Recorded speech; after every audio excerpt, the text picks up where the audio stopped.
When you think about businesses that are selling through the roof, like Aloe or Allbirds, sure, you think about a great product, a cool brand, and great marketing. But an often overlooked secret is actually the businesses behind the business, making selling, and for shoppers, buying, simple. For millions of businesses, that business is Shopify. Nobody does online business better than Shopify. It's home of Shop Pay, the #1 checkout in the world. You can use it to boost conversions up to 50%, meaning way less carts going abandoned and way more sales going through to checkout. Sign up for your $1 per month trial period at shopify.com/income, all lowercase. Go to shopify.com/income to upgrade your selling today. That's shopify.com/income. Summer's here, and Nordstrom has everything you need for your best dress season ever. From beach days and weddings to weekend getaways and your everyday wardrobe. Discover stylish options under $100 from tons of your favorite brands like Mango, Skims, Princess Polly, and Madewell. It's easy, too, with free shipping and free returns, in-store order pickup, and more. Shop today in stores, online at Nordstrom.com, or download the Nordstrom app. The Presidencies of the United States is a proud member of the Evergreen Podcast Network. You cannot look back to the long period of our private friendship and political harmony with more affecting recollections than I do. If they are a source of pleasure to you, what ought they not be to me? We cannot be deprived of the happy consciousness of the pure devotion to the public good with which we discharge the trusts committed to us. James Madison to Thomas Jefferson, 24th of February, 1826. Having outlived so many of my contemporaries, I ought not to forget that I may be thought to have outlived myself. James Madison to Jared Sparks, 1 June, 1831. I cannot express my anxiety to be with you. I hope never again to be so long from you, being with devoted affection ever yours. James Madison to Dolly Madison, 14 December, 1826. As this advice, if it ever see the light, will not do it till I am no more. It may be considered as issuing from the tomb, where truth alone can be respected, and the happiness of man alone consulted. It will be entitled, therefore, to whatever weight can be derived from good intentions, and from the experience of one who has served his country in various stations through a period of 40 years. The advice nearest to my heart and deepest in my convictions is that the union of the states be cherished and perpetuated. Let the open enemy to it be regarded as a Pandora with her box open, and the disguised one as the serpent creeping with his deadly wiles into paradise. James Madison, Advice to My Country, Fall, 1834.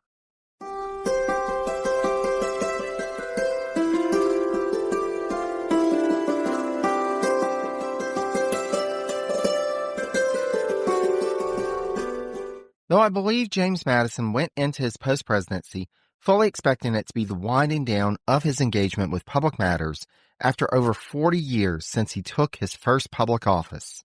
As we'll come to see, neither his contemporaries nor events in his time following the transition of power in 1817 would allow Madison to fully withdraw. In this, Madison would evidence a post-presidency model that differed greatly from his predecessors and would prove to be an example that some of his successors in office as president would follow. Before we get to that, though, I'd like to welcome you to the Presidencies of the United States. I'm your host, Jerry Landry. Special thanks to Madison, Teresa, and Stephen for providing the intro quotes for this episode. Madison is the host of It's a History podcast, where she examines various topics in history, ranging from Mary Shelley to Denmark Vesey, and from the first Super Bowl to the origins of the Happy Birthday song. Always well-researched and thoroughly examined, Madison is beginning a Gilded Age summer series where she's going to dive into the history of the Gilded Age. I've thoroughly enjoyed all the episodes I've listened to thus far and highly recommend checking out It's a History Podcast by either going to itsahistorypodcast.com or by searching for It's a History Podcast wherever you get your podcast. Though on two different podcasts, Teresa and Stephen share the same co-host, and their respective podcasts are both on the Accidentally on Purpose podcast network. Starting with Teresa, she and Cody on We Effed Up examine the times in human history where we effed up. Their journey through the messed up times in global history have led them to examine such characters as Deng Xiaoping, the Emperor Honorius, the Empress Dowager Cixi, Charles Trevelyan, and even a couple of U.S. presidents. I've learned so much from going through various episodes of theirs and cannot recommend We Effed Up enough. Meanwhile, Stephen and Cody on the Imperfect Men podcast examine the lives and careers of all the U.S. founding fathers from Andrew Adams to George Wythe. After going through the lives of the signers of the nation's founding documents, the Continental Association, the Declaration of Independence, the Articles of Confederation, and the U.S. Constitution, they then go on to rate them on various categories and decide whether they are a founding father or a floundering father. Humorous and informative, I hope you'll give Imperfect Men a listen. I'll have a link to all three of these great podcasts on the page for this episode on my website, presidenciespodcast.com. Or you can check them out wherever you get your podcast once you get done with this episode. Without further ado, after this quick message, let's get into Madison's so-called retirement. This episode is brought to you by State Farm. Knowing you could be saving money for the things you really want is a great feeling. Talk to a State Farm agent today to learn how you can choose to bundle and save with the Personal Price Plan. Like a good neighbor, State Farm is there. Prices are based on rating plans that vary by state. Coverage options are selected by the customer. Availability, amount of discounts and savings, and eligibility vary by state. As described by Dolly Madison biographer Catherine Algor, quote, "When Dolly and James departed Washington for Montpelier in retirement, they did so triumphantly, and it seemed the whole country was sad to see them go. Between the balls and functions held in their honor in Washington and the logistics of wrapping up their affairs and moving their household back to Virginia, it took the Madisons nearly a month before they left the nation's capital. Finally, in early April, accompanied by Dolly's son Payne Todd, James and Dolly began the journey back home. They traveled part of the journey on a steamboat, a relatively new technology that had just started to come into wider use for public transportation during Madison's presidency. On board, the former president was described as being, quote, as playful as a child and akin to, quote, a schoolboy on a long vacation. At the age of 66, Madison was returning to Montpelier in retirement. A visitor in the 1830s described Madison's home as follows, quote, the estate of Montpelier is situated in the center of an amphitheater of mountains and is one of the most romantic spots I ever beheld. Just such a one as a philosopher might choose, there to close his earthly career. A telescope had been positioned on the west-facing front portico to allow the home's residents to, quote, explore the Blue Ridge, as well as to, quote, spy the road where carriages and large parties were seen almost daily on their way to the estate. As noted by historian Ralph Ketchum, in their retirement, quote, Montpelier was a congenial place for reminiscing adults, but it was also alive with the joys and vicissitudes of growing children and maturing adolescents who, as had been true throughout their lives, kept James and Dolly in touch with youth in a way remarkable for a couple themselves childless. However, the Virginia that the Madisons were coming back to was one that was beginning to cope with long-term socioeconomic woes. With the best agricultural soil exhausted through overplanting and unsustainable farming practices, many people were abandoning the state to move west. One of Madison's regular correspondents, Francis Corbin, wrote to Madison often on the subject. As early as September 1818, Corbin was attributing the issue to the state's reliance on plantation agriculture. As Corbin wrote, quote, farming and slavery are incompatible with one another. The next year, he wrote to Madison that, quote, it is impossible, I think, that the present state of things can last. We must either abandon all the pure morality of republicanism or the gross and glaring immorality of slavery. they cannot coexist many years longer. Madison did not share Corbin's viewpoints on the woes of the Old Dominion and continued managing his plantation operations at Montpelier in his retirement. Certainly, the thought of moving from Virginia never crossed Madison's mind in his retirement. As historian Drew McCoy notes, quote, Virginia had become so much a part of Madison by the end of his life that it is difficult to think of him as anything but deeply committed to the state. As we saw in his pre-presidency episode, Madison did not always feel this way about his home state and had sought out other pastures in the aftermath of his collegiate years. As an elder statesman, however, Madison had embraced life in Virginia. In terms of his plantation operations, Madison had made the shift to wheat and grains that were less demanding on the soil. But in the post-war trading world, the demand from Europe was not as strong as it had been previously. Thus, Madison had to shift back to tobacco in order to make money. As noted by Ketchum, quote, visitors commented on the sophistication of his farming methods, especially his interest in equipment and machinery. In recognition of his efforts, he was elected as, quote, president of the Agricultural Society of Albemarle, and in May 1818, he delivered an address to the society about his agricultural philosophy designed, quote, to improve species of plants and animals, restore exhausted soil, and increase the proportion of living things useful to people. Unfortunately for the former president, as well as other Virginia planters, not only did the post-war boom in tobacco quickly fade, bad weather led to poor harvests for multiple years, and they simply could not compete with the output of plantations in the West. While not nearly as extensive as the correspondence between Jefferson and Adams, it should be noted that Madison also carried on a brief back and forth with John Adams in the first few months after leaving office, with the two discussing political philosophy in relation to the writing of the French philosopher Condorcet. Despite the retirement from public life for both men, Adams for many years hence, it's quickly apparent in reading their letters that both were still interested in the development and future of the body politic. As described by McCoy, quote, balance, restraint, and the discipline of personal and public passion were Madisonian.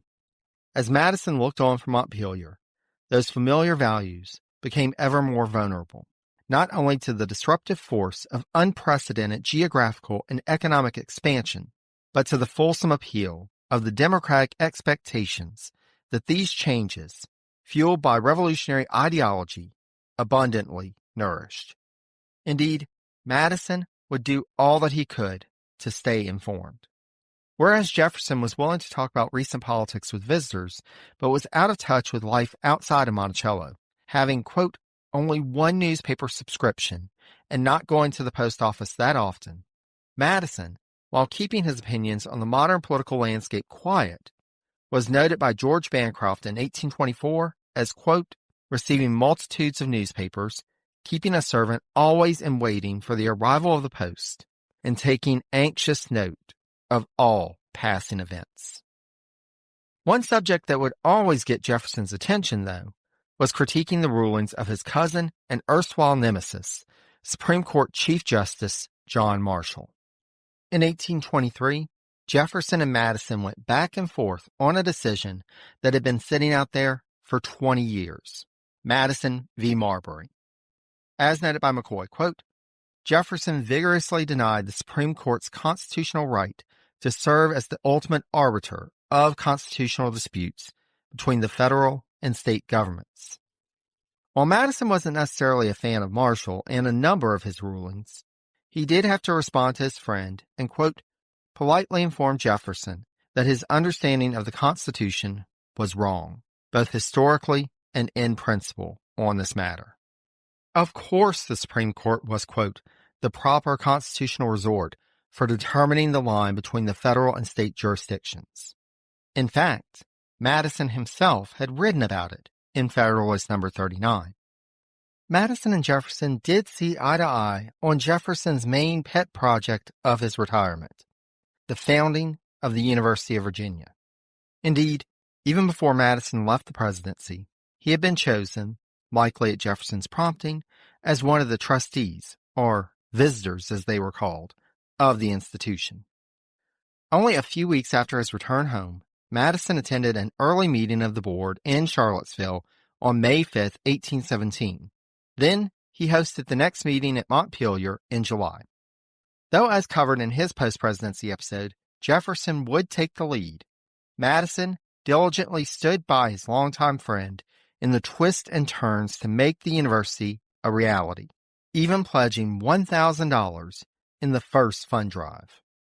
Madison would also be present for the key meeting at Rockfish Gap in August 1819, which would finalize Charlottesville as the location of the university and other key points of the university's composition. In the early years of his retirement, Madison was approached for advice on diplomatic matters by his successor, President James Monroe, as well as the U.S. Minister to Britain, a former member of Madison's cabinet, Richard Rush. Madison took a particular interest in matters related to the South American independence movements and encouraged Monroe, quote, to give every lawful manifestation of United States approval of the movements, whatever may be the consequences. As we've seen in this series, for someone who had never traveled abroad, Madison kept his finger on the pulse of news and trends related to foreign affairs, and this did not stop in his retirement. He had long recognized that creating conditions favorable for the growth of the nation depended on managing diplomatic relations strategically and doing all that could be done to weaken European influence in the Western Hemisphere. While he contemplated the state of the world of his time, Madison in his retirement also had to consider his legacy and the role that he had played in getting the nation to the current moment. In July 1818, an up-and-coming politico and scholar that Madison had befriended towards the end of his presidency, James K. Paulding, came to Montpelier for a few days for the purpose of gathering information about the former president for an intended biography. This biography would not see the light of day, and indeed, it would be decades later before Paulding got around to writing his account of this visit to Montpelier. In the 1850s, after Paulding's death, his literary executors sent it on to Madison protege William Cabell Reeves for use with his intended biography of Madison. But it ultimately remained unused in Reeves's papers at the Library of Congress until it was finally published in 1959. Beyond just his personal story, Madison also carefully considered the nation that he had played a role in giving birth to, a nation which both Madison and his contemporaries had reason to worry may not be long for this world, as divisive debates augured the coming menace of disunion. When the Missouri crisis began in 1819, Madison was already engaged in work with an editor named Robert Walsh, who was working on a response to British attacks on, quote, American institutions and social conditions, entitled An Appeal from the Judgments of Great Britain Respecting the United States of America. Walsh had approached Madison in mid-February asking him for information, to which Madison readily responded with, quote, data and analysis pertaining largely to Virginia and slavery. Then, in November, Walsh asked Madison directly about the Missouri issue and, quote, the constitutional powers of Congress in this matter.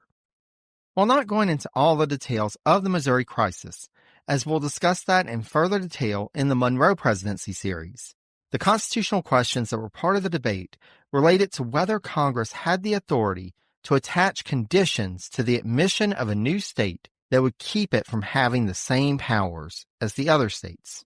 In this case, to decide for itself whether to allow or prohibit slavery, as well as whether Congress could, in fact, restrict slavery in territories or regulate the movement of enslaved individuals in the nation.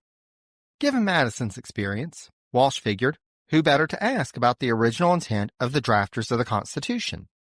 During the Missouri debate, some folks were trying to claim that Article 1, Section 9, which gave authority to Congress to prohibit, quote, the migration or importation of enslaved individuals, also meant that they could regulate their movement between states. As McCoy notes, Madison quickly dismissed this argument as, quote, astonishing, even incomprehensible. Madison wrote to Walsh on November 27, 1819, that this section, quote, referred exclusively to a migration or importation from other countries into the United States, and that, quote, nothing appears or is recollected that warrants another interpretation.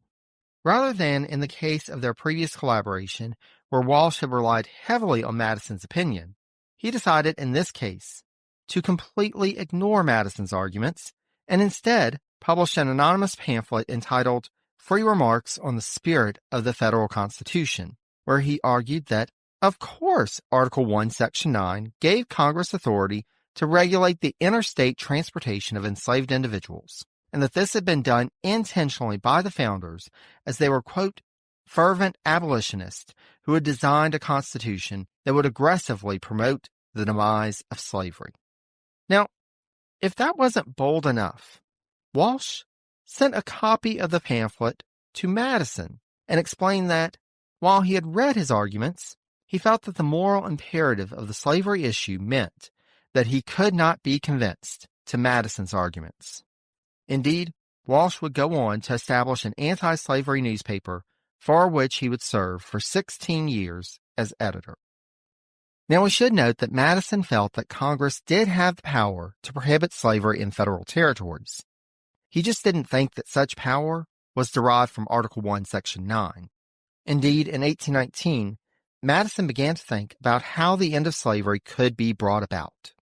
He felt that emancipation would have to be a gradual process, and the federal government could help to ease the process by using proceeds from Western land sales to purchase enslaved individuals from willing slave owners. However, Madison did not believe that those emancipated could remain in the United States. Indeed, we see evidence in the primary sources as early as 1789 that Madison had been contemplating the idea of emancipation tied to colonization. Thus, in 1819, he became an early supporter of the American Colonization Society, along with many other prominent leaders from the Upper South. This organization, established in December 1816, planned to send emancipated individuals to the west coast of Africa to establish a new colony known as Liberia. While Liberia was established in 1822 and still exists as a nation in West Africa to this day, the plan of the ACS ultimately had fundamental deficiencies that would keep it from succeeding in its goal, not the least of which being that some of its members had ulterior motives. Rather than wanting to bring about an end to slavery, some ACS members saw the organization as an opportunity to get rid of free black individuals in the U.S. to prevent them from undermining the system of slavery. Other proponents of colonization, like opponents of emancipation, were chiefly concerned about miscegenation and saw the ACS as a way to ensure that the races remained separate. Neither of these, however, seems to have been the driver for Madison's support for colonization. For Madison, he felt that white prejudice against black individuals would prevent them from living together peacefully and would instead, quote, consign the free blacks to the degraded and dangerous status of a permanent underclass. Thus, if free black individuals were removed from the United States, they would have a chance at a better future, at least in Madison's mind. For someone who had contemplated for decades how to bring disparate people together on an equal standing towards a common cause, it seems like Madison could not overcome the socialized paternalism ingrained in some white men of his time. While not an active participant in the debate and the eventual compromise that resolved the Missouri issue, it's clear that this and other matters related to race were very much on Madison's mind. Shortly after the Missouri crisis, Madison drafted a parable entitled Jonathan Bull and Mary Bull, about a marital squabble between two descendants of John Bull, the symbol of England, much the same way as Uncle Sam represents the U.S. Jonathan was the North, while Mary, who had a left arm stained black by, quote-unquote, a certain African dye when she was a child, represented the South. In the parable, Jonathan fell out with Mary over his desire to want to reserve lands for a child about to come of age, i.e., Missouri, quote, for the tenants of his own estate, and taunted Mary about her black arm and threatened to divorce her. Naturally, Mary made the points in the argument that ultimately won the day with her, quote, tender and considerate language. This allegory remained out of the public consciousness until a collector discovered it in the 1850s and published it in the midst of an even larger sectional crisis. As McCoy notes, quote, clearly Madison wanted Mary and Jonathan to live happily ever after and had enough faith to hope that they might. But we find no mention of what might happen to the black arm. Somehow, the need to confront that lingering problem was deferred or lost in the shuffle of the more pressing need to reconcile the feuding lovers and save their happy union. Just as in allegory, so too would the strain of Madison's intellectual thought on the matter continue through the rest of his life. At least according to the records that have made it to the present day, it appears it took until 1825 that Madison was first referred to as the quote-unquote father of the Constitution by Charles Jared Ingersoll. But soon after his retirement began, the former president worked to firm up his legacy with relation to the famous document that he had worked to help draft, then see through to ratification. The year after his retirement began, Madison corrected the record on the authorship of the essays that composed the Federalist Papers, which had previously been assigned from a list that Madison asserted Hamilton, quote, had jotted down hastily. He also advised John Quincy Adams in 1818 and 1819 on his edition of the Journal of the Federal Convention of 1787.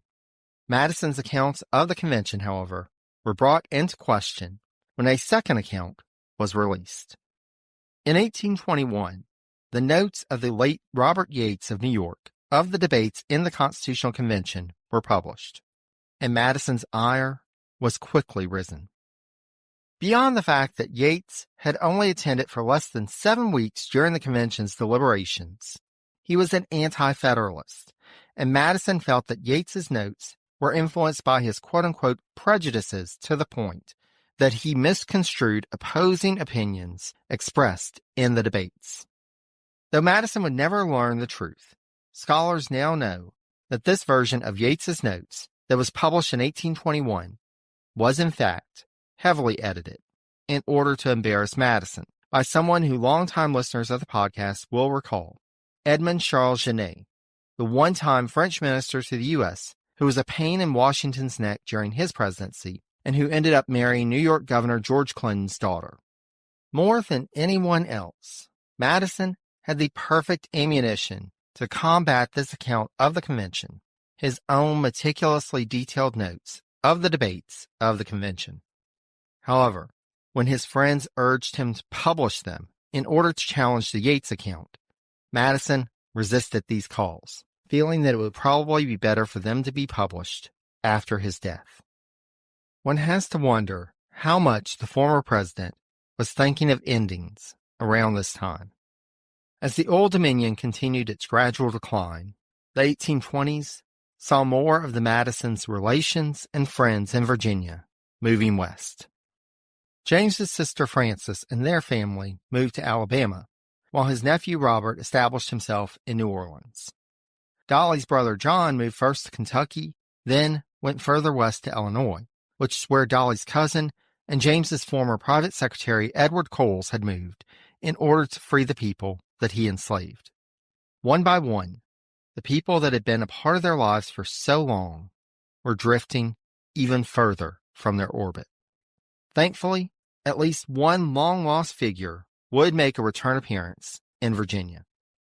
In 1824, Madison was able to reunite with an old friend from the Revolutionary era, the Marquis de Lafayette. The French general had decided to make a tour of the United States to see what had changed since he was last on American shores, and as part of that tour, Lafayette spent 4 days at Montpelier. Lafayette did not just spend time with his friend, the former president, however. He also spent hours with the enslaved individuals on the estate, learning what he could about their state of life, and then turning around to urge Madison to emancipate the people that he enslaved. Madison was on hand when Lafayette took a tour of the still under construction University of Virginia in Charlottesville.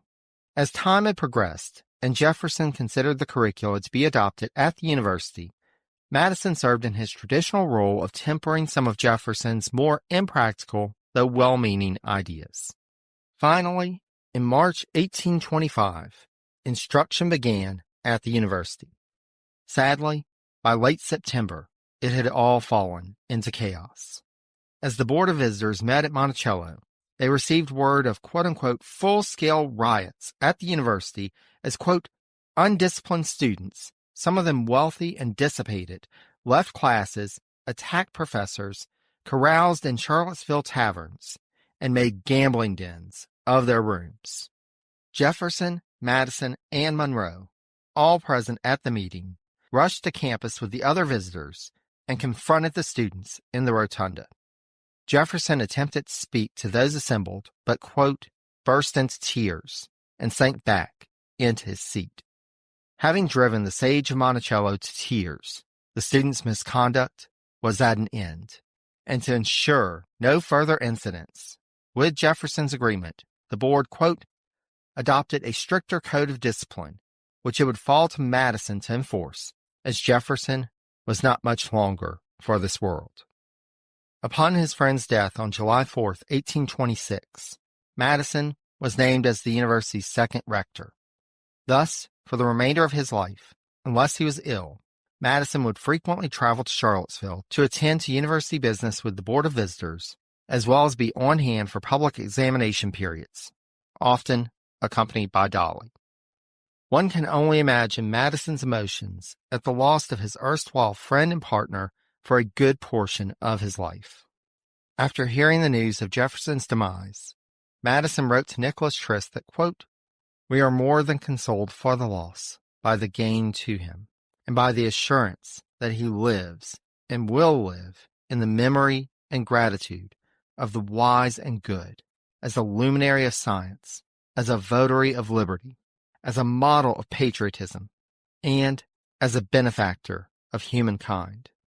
In these characters I have known him, and not less in the virtues and charms of social life for a period of 50 years, during which there was not an interruption or diminution of mutual confidence and cordial friendship for a single moment in a single instance. What I feel therefore now need not, I should say, cannot be expressed. If there be any possible way in which I can usefully give evidence to it, do not fail to afford me the opportunity. While Madison may have mostly retained the esteem of the public in his retirement, he was plagued by bad economic fortunes. Ketchum notes that, thanks to his frugal management of his income and expenses for decades, as well as his efficient farming techniques practiced at Montpelier, Madison, for a while after leaving the presidency, had a bit of a financial cushion. However, starting with the Panic of 1819, Madison increasingly went further into debt, to the point that, in the spring of 1825, he had to turn to the President of the Bank of the United States, Nicholas Biddle, for a loan. Unfortunately for Madison, the bank denied the loan request. Whether it was because they had learned their lesson with his friend Jefferson or not remains an open question. Within 3 years, the former president had to begin selling off land that he owned in Kentucky, liquidating stocks and other assets he owned, and mortgaging more and more of his land at Montpelier in order to get funds to pay his debts, though it increasingly became questionable as to whether he would ever again have clear title to all of the Montpelier lands again. He had resolved not to sell any of the individuals that he enslaved, but by selling off land, Madison decreased the amount of land on which the enslaved individuals had to live and on which to work. Now, part of Madison's struggles with debt were due to his stepson, John Payne Todd. As discussed in the third part of the Dolly Madison episode 4.083, if you haven't listened to it already, over time, Madison worked to pay an estimated $40,000 in debt that Todd accumulated over the course of 2.5 decades at the gambling tables and through loans. Even when Madison sent Todd money, he would sometimes take that money to gamble rather than pay off the debt that he had already accumulated. James tried to keep her son's indebtedness from Dolly without realizing that she too was sending money to him without James's knowledge. Payne Todd ended up in jail numerous times for indebtedness, with Madison sending money to secure his release. We can imagine that the stress took a toll on Madison, but at least outwardly to folks who journeyed to Orange County to spend time with the aging statesman, it doesn't seem like they noticed any diminishment in his energy and fervor. In 1827, a visitor to Montpelier described the former president as follows, quote, "He is quite a short, thin man, with his head bald except for the back, where his hair hangs down to his collar and over his ears, nicely powdered. He has gray but bright eyes and small features. He looks scarcely as old as he is, and seems very hale and hearty. The expressing of his face is full of good humor." To this point, he had maintained his distance from the public sphere, but in 1828, Madison re-entered the political discourse over the issue of federal tariffs. Virginia Governor William Branch Giles had asked the General Assembly, quote, to endorse emphatic statements of protest from South Carolina and Georgia against the latest tariff passed, which was dubbed the Tariff of Abominations. Giles and his supporters felt that federal tariffs designed to protect domestic manufacturing were unconstitutional. Naturally, Madison felt that he had to correct the record, and thus published, quote, 2 long letters to his friend Joseph Cabell, in which he defended the constitutionality, if not the expediency, of protective legislation. Another motivation for Madison speaking out was that Giles and his supporters had dared to say that Jefferson had, towards the end of his life, quote, unequivocally proclaimed the tariff unconstitutional. As he had when his friend and political partner was alive, Madison would work to preserve Jefferson's legacy. Despite this entrance onto the political stage once more, Madison declined overtures to come out publicly in opposition to Andrew Jackson's candidacy for the presidency in 1828. The former president would only go so far as to have published in the Richmond Enquirer on March 4, 1828, a call for political discourse to be conducted, quote, in a spirit and manner neither unfavorable to a dispassionate result nor unworthy of the great and advancing cause of representative government. He knew that nothing good for his reputation and legacy would come of his going down and tangling in the mud like the other politicians at the time were doing. Still, Madison had reason to be concerned.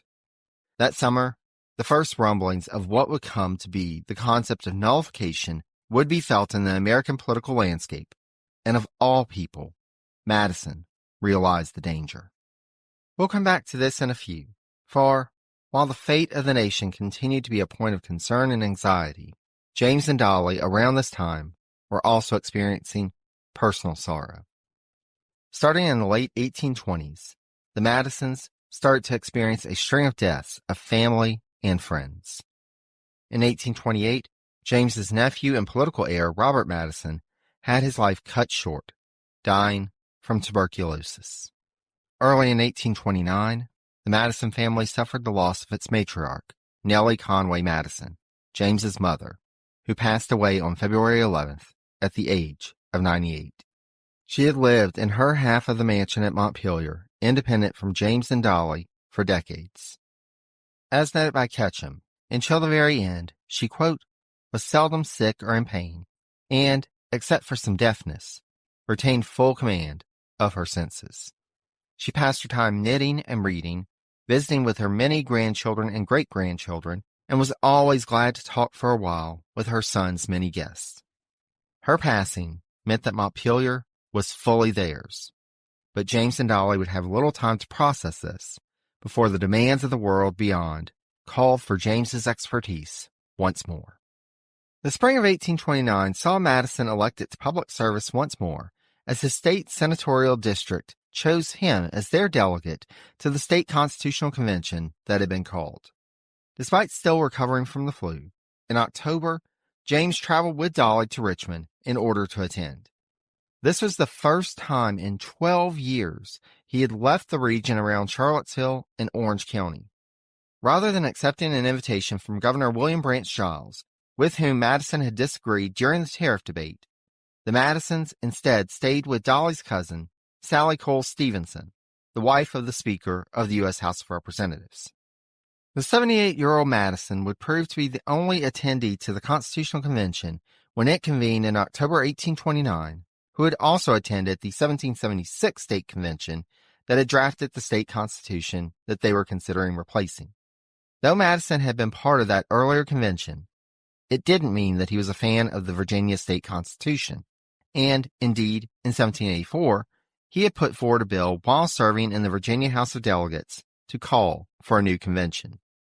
Decades later, he had a front row seat for the convention that he had sought. As the convention began, Madison made a motion to nominate his friend, former President James Monroe, as the presiding officer of the body, and once the convention voted in agreement, Madison and Chief Justice John Marshall, also in attendance as a delegate, escorted Monroe to the presiding officer's chair. An observer of his conduct in the 1829-1830 Virginia Constitutional Convention noted that while he took, quote, little part in the formal proceedings, Madison carried on many private conversations that made, quote, the strongest impression on the hearts of the delegates to the convention, some of whom were younger rising leaders in the state. Indeed, despite his recent bout with influenza, he was described as, quote, rejuvenated. His cheerfulness and amenity and abundant stock of racy anecdotes were the delight of every social board.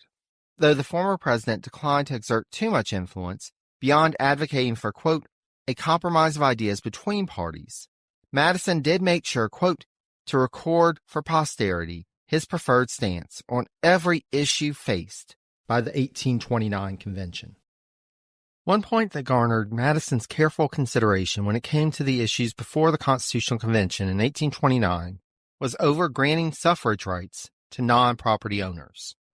Madison was concerned about the possibility of this portion of the population becoming, quote, a majority of the population. Madison was already envisioning what would become the Gilded Age, a time with, quote, a dependence of an increasing number on the wealth of a few. Government had to be there not just to protect the rights of property, but also of individuals. Thus, Madison had long since played around with the idea of limited suffrage. In 1821, he had drafted a memorandum which considered the prospect of, quote, confining the right of suffrage for one branch of the government to property holders, and for the other branch to those without property.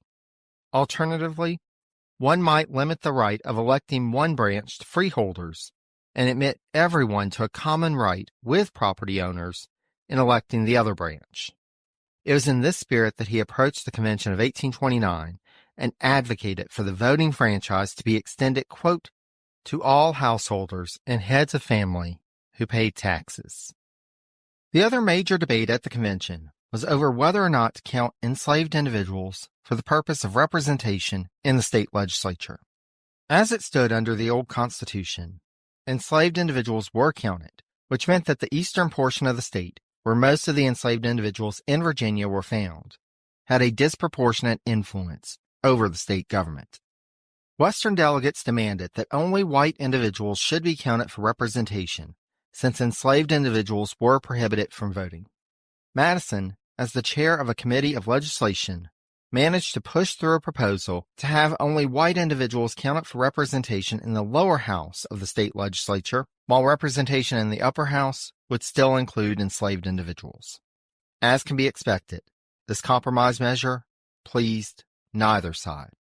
When it seemed that the convention might dissolve without resolution and that Westerners might break off to form their own state, Madison made his only speech to the convention on December 2nd to urge compromise, sharing a new proposal for representation in the lower house to be on the same 3/5 ratio used for representation in the U.S. House of Representatives. As described by an observer, quote, his voice was low and weak, but his sentences were rounding and complete, and his enunciation, though tremulous and full of feeling, was distinct to those who heard him. His words went unheeded, and the Eastern interests at the convention were ultimately able to push through for representation in both houses of the state legislature to be as it was in the previous Constitution, with enslaved individuals counted, and thus retaining the undue advantage for the eastern portion of the state.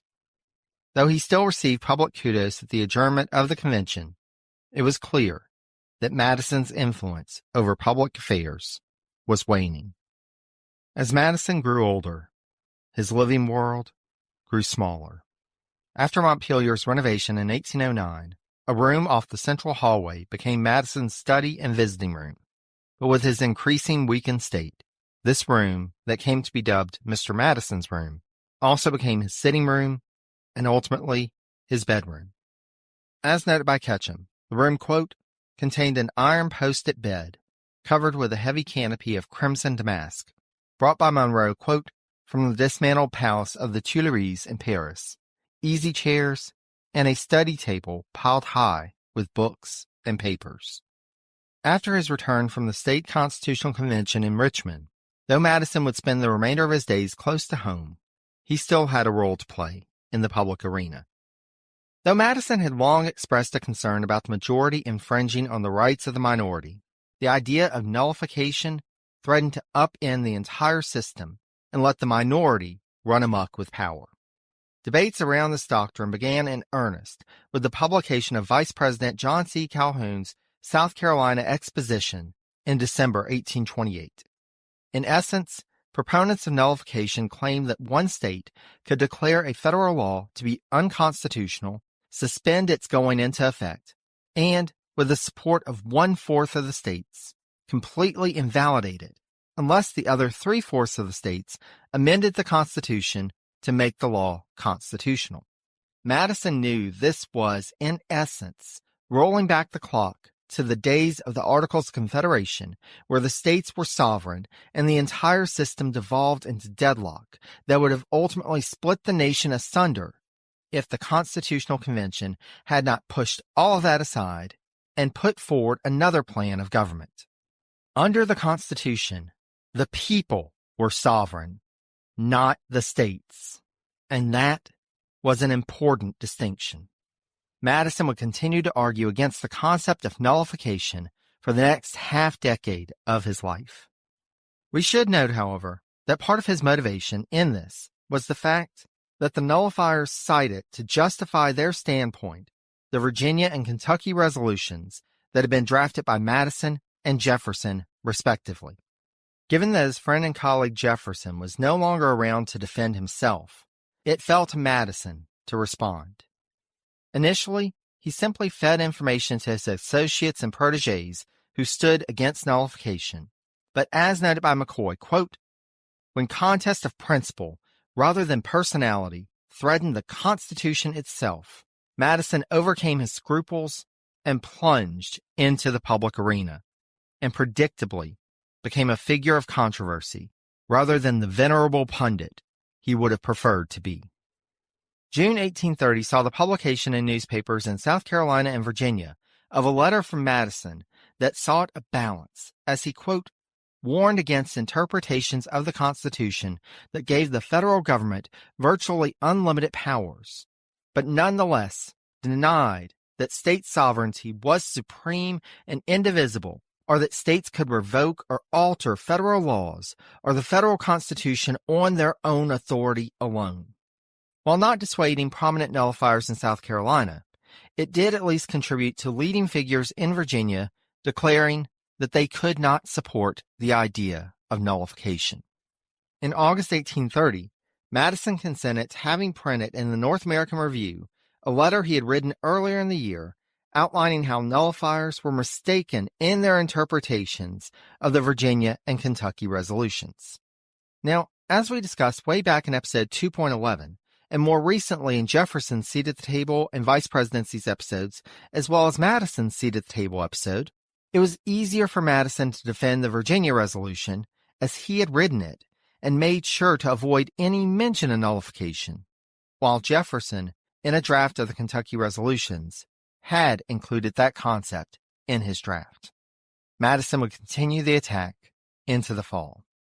In October 1830, Madison reworked some of his previous arguments into a letter to be published in the North American Review, in which he categorically denied any constitutional validity to the concept of nullification, and further insisted that neither the Virginia resolutions of 1798 nor a subsequent report on the revolutions drafted in 1800 contained, quote, any reference whatever to a constitutional right in an individual state to arrest by force the operation of a law of the United States. In November 1830, Speaker of the House Andrew Stevenson asked the former president, quote, to issue a formal statement against abuse of the General Welfare Clause and the continuing threat from those who sought to draw all power into the vortex of the general government. Madison obliged in a letter written on November 27th. Like Stevenson, while trying to fight the perceived evil of nullification, Madison likewise wanted to draw people away from an ultra-nationalism as was being espoused by the likes of Daniel Webster at the time. Meanwhile, Madison had supporters getting into well-placed positions in the Jackson administration, allowing him to be able to feed information and arguments to the president.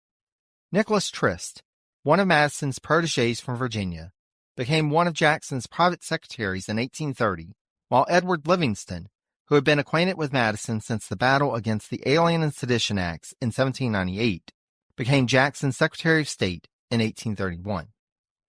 Through these two, Madison was able to coordinate and provide support for the administration's response to the nullifiers. President Jackson himself traveled to Montpelier in the summer of 1832 and was able to directly speak to Madison about the issues at hand. All this did not stop the nullifiers from coming back and claiming Jefferson's support for nullification through the Kentucky resolutions, and that Madison, either intentionally or through the slipping of his faculties, was misrepresenting Jefferson's viewpoints. As Madison biographer Ralph Ketchum notes, quote, letters in Madison's possession confirmed more certainly than he liked Jefferson's authorship of the incriminating Kentucky resolutions and his unequivocal appeal at times to state sovereignty. Still, Madison again came to the defense of his friend and political partner, asserting that above all, Jefferson had been committed to forging, quote, a viable union. In 1832, Madison dealt with the loss of another longtime political ally and sometimes rival, his successor as president, James Monroe. While Dolly had been critical of her successor as First Lady, Madison had maintained a regular correspondence with President Monroe during his 2 terms, and after Monroe's retirement in 1825, the two became close once more. Monroe rejoined the University of Virginia Board of Visitors, and the Monroes made frequent visits to Montpelier. As he had with Jefferson, Madison would console Monroe during his increasingly desperate financial difficulties. He would also console his friend when his wife Elizabeth and son-in-law George Hay passed away in rapid succession. Madison tried to cheer up his friend and speak of the possibility of better days ahead, but it was not to be, as Monroe passed away on July 4th, 1831. Meanwhile, Madison continued to do what he could to serve the University of Virginia as its rector, but as Madison biographer Ketchum notes, quote, the rector Madison kept well informed of university affairs and took responsibility for major decisions. Neither physically nor psychically could he replace Jefferson in the university's guidance. Madison would at times rely on younger colleagues like Nicholas Trist to assist him in carrying out his work, with Trist even preparing Madison's annual report for the university for a time. And the university continued to grow, with it having its highest enrollment to that point in 1834, with 208 students. The number of graduates rose to nearly 50, and the first Master of Arts degree at the university was conferred in 1832. Still, Madison knew that age was keeping him from giving the school the attention it deserved. Accordingly, he resigned his role as rector in 1834. In the early 1830s, Madison had to consider the distribution of his estate upon his demise, including the fate of the enslaved individuals at Montpelier. While Madison seriously considered the urgings of longtime friends like Edward Coles and the Marquis de Lafayette to make provisions to emancipate those he enslaved in his will, Madison had some practical concerns with that. First, The laws of Virginia meant that any enslaved individuals emancipated had to leave the state, so Madison would have to provision funds for that. He also had to consider whether individuals who had spent their entire lives, and indeed whose families had lived for generations in the vicinity of Montpelier, and who may have enslaved relatives on other plantations in the area, would actually want to leave. There was also Dolly to consider. Without the enslaved labor on the plantation, how would she have funds on which to live for the rest of her life? Her son Payne certainly couldn't be counted on to provide for his mother. Thus, when Madison wrote out his final will in the spring of 1835, the provision that he made about the people he enslaved read as follows, quote, I give and bequeath my ownership in the Negroes and the people of color held by me to my dear wife, but it is my desire that none of them should be sold without his or her consent, or in case of their misbehavior, except that infant children may be sold with their parent who consents for them to be sold with him or her, and who consents to be sold. That was it. In addition to his other bequest, Madison also left $2,000 to the American Colonization Society, $1,500 to the University of Virginia, $1,000 to the College of New Jersey, $1,000 to the college at Uniontown, Pennsylvania, and $6,000 for the education and support of various great-nephews and great-nieces. It could be that this perceived need to settle the terms of his will was prompted by increasingly sustained bouts of ill health. He suffered another attack of influenza in April 1830, then what was described as a quote-unquote bilious attack that summer, followed by severe rheumatism prior to Christmas. As noted by McCoy, Madison spent, quote, the better part of a year in 1831 and 1832 bedridden, if not silenced, by a joint attack of severe rheumatism and chronic bilious fevers. McCoy attributed Madison's ill health to anxiety over the state of the nation, and in particular, the threat of the nullifiers. However, there were also other threats to fear, as the Nat Turner Rebellion of enslaved individuals in 1831 stirred up plantation owners and enslavers across the South, while 1832 saw a cholera epidemic spread from Europe to the U.S., with American cities up and down the East Coast, including Washington and Richmond, suffering greatly in the late summer of 1832. Madison, feeling the pressures of mortality drawing on him, increasingly thought of his historical legacy and had been working for years to get back letters he had written to Jefferson, Monroe, Washington, and many others over the years. As he acquired more primary documents, he worked to organize them and was able to get through the Convention of 1787. He also enlisted Dolly and her brother John Payne to, quote, select and edit other papers to be published after his death. Madison also drafted an introduction to this documentary record. His efforts would ultimately become the 3 volumes of the Papers of James Madison, published in 1840. Beyond just a matter of his legacy, though, his work on his papers was intended to provide financial security for Dolly after his passing, as he felt she would be able to secure enough in the selling the publishing rights to see her through for the rest of her life. In early February 1833, Madison was elected as president of the American Colonization Society. While Madison and other writings around this time seemed to concede that the idea of colonization might prove to be a futile effort, he also felt that, quote, faith in colonization and a determination to overcome the obstacles were necessary not only to sustain whatever slim momentum there was in the direction of emancipation, such faith and determination were also necessary in a larger sense to sustain moral opposition to slavery itself. Indeed, to keep alive among the American people a principled commitment to the substance of their Republican Revolution. Later in 1833, Madison found himself under attack in the press by a series of articles published under the pseudonym Mutius in the Richmond Enquirer. Not only did Mutius attack Madison's ideas, but he attacked the very idea of revering Madison as an elder statesman. Quote, we have no right to expect or to assert that any man or set of men are absolutely perfect in wisdom or virtue, wrote Mutius. Madison felt his increasing irrelevance. As described by McCoy, quote, if it seemed to Madison that fewer and fewer people were willing to listen to him, or, even if willing, able to understand what he said, he could not fail to notice that the problem extended to some of his closest followers.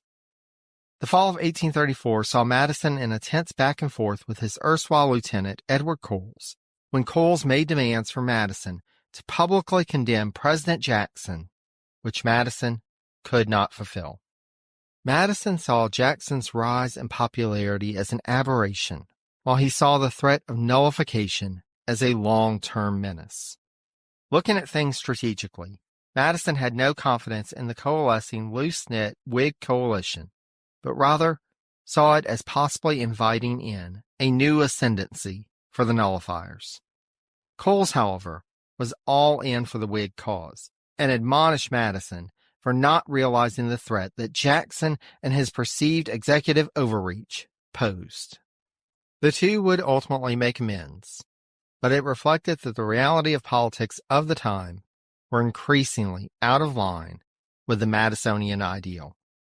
That same fall, Madison found his financial situation in such dire straits that he agreed to sell 16 people that he enslaved at Montpelier to his kinsman, William Taylor, who had come back to Virginia from his new home in Louisiana to buy enslaved individuals to work at his Deep South plantation. Though, as discussed earlier, Madison had pledged not to sell off any of the individuals that he enslaved, his debts were pressing, and he tried to justify it by, as he insisted to Coles, those who had been sold had, quote, gladly consented to be transferred to their new owner. The reality, though, is that, legally, those 16 individuals had no say-so in the matter, even if they told Madison they agreed to it, which even that is questionable. However, the sale would not completely wipe out Madison's debt, and he began to despair of what more he would have to part with in order to pay off his debts, with the sale of Montpelier in its entirety being the nightmare scenario that he desperately worked to avoid. By the time of Madison's passing, the taxable enslaved population of Montpelier had diminished from a peak of 108 in 1801 to a mere 38, 3.5 decades later. Meanwhile, his health continued to deteriorate to the point that, when the Madisons hosted a lawn party for Dolly's nephew, James Madison Cutts, and his new bride in 1834, James was, quote, barely able to appear on the portico, but mustered strength to raise his wine glass in a toast to the bride, but then, supported by a servant, returned to his couch and fireside. This would not stop visitors from coming to Orange County to visit him, and from them we get reports of his state of health. In February 1835, the acclaimed British social theorist Harriet Martineau, as part of her 2-year tour of the United States, stopped for 3 days at Montpelier. While she was worried at first about exhausting the elderly former president, on the morning of her second day, she found that, quote, the active old man, who declared himself crippled with rheumatism, had breakfasted, risen, and was dressed before we sat down to breakfast. This visit gave Martineau, the abolitionist, an opportunity to observe American slavery up close, and she had conversations with Madison about it. While she was convinced of his belief that slavery was evil and should be ended, Martineau was flabbergasted that Madison's solution was colonization. She objected to it, quote, on both moral and practical grounds. But Madison continued to support the cause of the ACS. Despite his still sharp mind, the former president's physical constitution continued to deteriorate. By December 1835, after suffering a series of illnesses, Madison was confined to his couch and, according to the enslaved Paul Jennings, quote, unable to walk. Still, the bad news kept coming. Madison's youngest nephew, the 20-year-old James Madison Rose, was killed at the Alamo on March 6th. One can only imagine the toll that took on Madison, but as late as a few days prior to his death, a visitor commented that, quote, never have I seen so much mind in so little matter. Throughout the spring of 1836, Madison had been unable to walk and, quote, had to be carried from his bed to the sofa to receive company. By June, quote, the mere dictation of a letter became a vexing and painful ordeal. On the morning of June 28th, Paul Jennings shaved Madison as he had every other day for the past 16 years, and Sukey brought in his breakfast. However, Madison proved unable to swallow, and his niece, Nellie Willis, a frequent guest to Montpelier, who was sitting with him that morning, became concerned. She asked, "What is the matter, Uncle James?" To which Paul Jennings noted that Madison replied, quote, "Nothing more than a change of mind, my dear." And with that, James Madison, the father of the Constitution, took his last breath. The day after his death, Madison, quote, was interred in the family burial ground at Montpelier, a half-mile south of the house. As described by McCoy, quote, Paul Jennings and the other slaves joined the solemn procession from the mansion to the cemetery, where the profound silence of the occasion, as James Barber would remember it, was now and then broken by their sobs. Whether the enslaved individuals were truly grieving over Madison's loss, or at the thought of what the future might have in store for them, no one recorded. Quote, at the moment when the corpse was actually lowered into the ground, there was an explosion of grief from the bereaved. Though Madison was buried by his parents, there was not a prominent marker at the site until 2 decades later, and the, quote, plain granite obelisk that was eventually erected simply says, quote, Madison, born March 16, 1751, died June 28, 1836. Oddly enough, according to one account, while they were putting the obelisk in place, those present decided to dig up Madison and see what his corpse looked like 2 decades after his passing. Supposedly, quote, except that one cheek was a little sunken, his appearance was the same as in life. As noted by McCoy, quote, within days of Madison's death, his widow, brother-in-law, and other family friends were busy readying his papers for publication. As we talked about Dolly's struggles to get his papers published in Part 3 of her special episode, I'll refer you back to episode 4.083 to learn more about that. I'll just note here that most of the correspondence was not published until work on the modern collection of the papers of James Madison began in 1956, a work which continues to this day, 2025, as of this recording. For our part, we must now consider the legacy that Madison left after his passing and what we've learned about him and from him in this series. Madison biographer Drew McCoy concluded with considering his legacy that, quote, Madison is notable for projecting a distinctively 18th century vision of government and society into an explosive, rapidly fragmenting America that even he, ever mindful of the future, had only dimly anticipated. Indeed, McCoy saw that, quote, Madison's self-conscious effort to preserve an 18th century legacy became the burden of his retirement, which was, in effect, no retirement from public life at all. For my part, when I began the Madison series, I have to admit that I had no clue what to expect. It seemed like Madison only came up in relation to one of 3 subjects: Jefferson, the Constitution, and the War of 1812.